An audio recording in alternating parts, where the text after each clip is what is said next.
In this tutorial video, we're going to have a quick look at how we use the free program Inkscape to create a vector drawing, which can be used to do something like cut out something on a laser cutter or possibly other CNC machines. As we talked about in class, a vector drawing is similar to a normal drawing, but instead of just being something the computer understands how to see, it's actually worked out via mathematical equations. The beauty of this, of course, is that we can enlarge and shrink it almost infinitely without losing any quality. But particularly, it's useful for computerized cutting equipment because those same calculations can be used to help control the devices. So we're going to do a very quick Pacman type keyring, just looking at some of the very basic features that you need to be able to do. So the first thing I might do is come over to my normal tools area here, and I'm going to draw a circle object. For this tutorial, I'm not worried about sizes. This is something we can talk about in another lesson. So I'm just drawing a circle. Now, first of all, yours might be doing the same as mine, where it's actually filling it in with a color. It might be black. So what we do first of all is we're going to remove extra colors that we don't need. So looking down the bottom here, we have our color toolbar. And if we hold our mouse over any color, we can see just below it some information come up in that grey bar. And it specifically says here that if we click on a color, it's going to set the fill color, so that's the inside color. If we hold the shift and click on a color, it will change the stroke or the outside edge. So what we actually want is to get rid of the fill color. So we're going to click on this one on the far left hand side with the X, which basically means clear. And we can see that in our picture. And at the moment, we've got a black border. That's okay. We'll keep that for now. Okay, so what we have here, though, is an object, just like in any other drawing or painting program. But what we need is to convert this into a path. A path is basically a calculated or a formula-based drawing. So what we do, having selected this already, let's say we didn't have that, we would come up here and choose our selection tool, come over and select our object, okay? And we would come up to the path menu and choose the object to path. Now, when we click on it, it's not going to really look much difference. There you go. Really don't see anything different at all. But what we do see now is if we use a new tool, the second tool here with these little squares indicating something called a node, and we select it, try that again, we now have these four little corners, or being a circle, not really corners, but 4 points. And these are nodes. I'm just going to zoom in a little bit. And if you've got a mouse with a wheel, you can hold down the control button and scroll your wheel, and you can zoom in and out. But these nodes, and you can see as I move over, they get red for selection, are basically points where you can manipulate this. So at the moment, I could click and hold on a node, and I can actually start to manipulate this.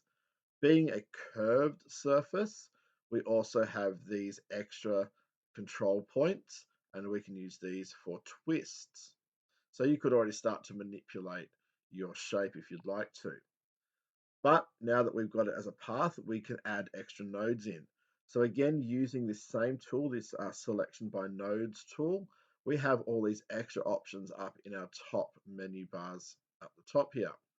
The ones we're interested in at the moment is to add and remove nodes. We don't even have to use that. We can simply come over and double click anywhere on this path and it would add a node in.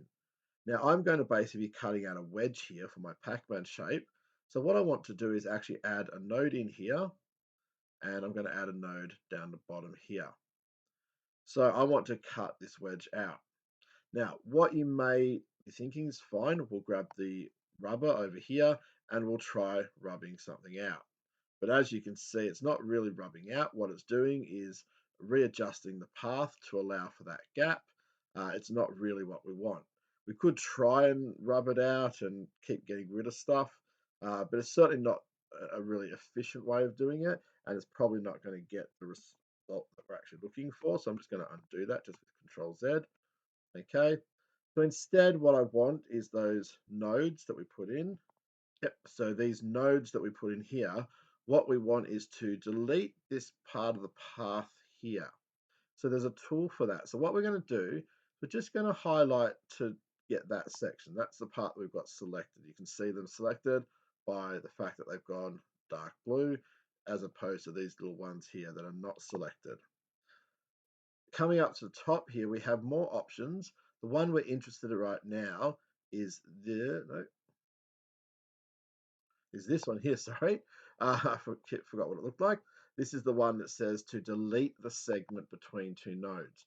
So that's going to delete the segment between these two nodes, so this part of the line, and it's going to delete this section here. So let's try it out. And there we go. We have now actually deleted the section or the parts of the path that were there. We can now add in the line components. So we're going to come over here to this tool.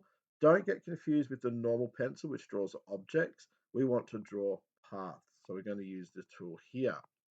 And we can come over, and as we come onto a node, you'll see it change color because we can click and join onto that node. Click again for a node there and come out to this node there. We've now made our basic Pacman shape.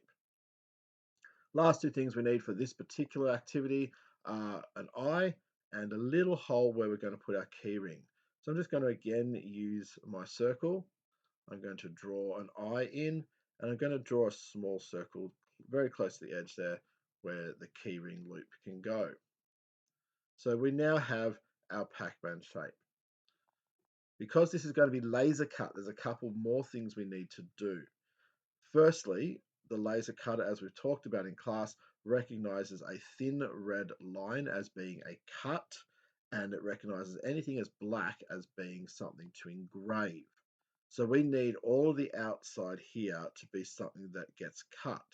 So we're going to again choose that area, and you can see that's the part following the nodes that's been chosen. And we're going to change it to red. So remember, if we click on the red, it's going to change the inside color or the fill. If we shift click on it, it changes the line, and that's what we want. We also need this little keyring area to be cut out. So the same thing, shift click on red. And the eye is really up to you. If you make it red, such as this, it's going to cut that right out, so you'll have a hole for the eye. If you leave it as black line, it will just engrave a thin line around that. If you were to fill it in as black like that, then you would get a solidly engraved circle for the eye there. What you definitely don't want to do is fill in the main body, because the cutter doesn't know how to make something yellow. It's not something it can do. And all it will really do is distract you from making sure that you have the right red and black components so that you may end up cutting something or engraving something you don't mean. So just stick with plain lines of red and plain black sections where you want to engrave. If you can create this, you may want to try a different shape that you'd like to instead make, or of course you can try for a Pacman. Don't forget that once you've got all these nodes though, you can start manipulating them. So maybe instead of making a boring Pacman or a traditional Pacman, you might want to start making something that looks a bit different, maybe gives him some teeth like this, just by adding in some extra nodes along the way. And in this case, as you can see, I'm just pulling up every second one to get that sort of pointy teeth idea. Again, you can have some fun with this, try out different shapes. Just remember, a normal shape that you draw has to be first of all selected and converted from object to path before you can start to manipulate it and add nodes and so forth. So have some fun with it, see what you come up with, and if you can have this done for class, we can try and print them out.